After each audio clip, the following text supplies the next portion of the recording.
அவனியாகி அறியொணா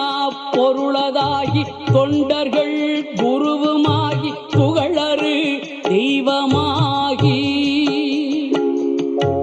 எண் திசை போற்ற நின்ற என்னருள் ஈசனான பெண்திரள் சரவணத்தான் தினமும் என் சிரசை காக்க அண்டமாய் அவனியாகி அறியொணா பொருளதாகி தொண்டர்கள் குருவுமாகி புகழறு தெய்வமாகி எண் திசை போற்ற நின்ற என்னருள் ஈசனான பெண்திரள் சரவணத்தான் தினமும் என் சிரசை காக்க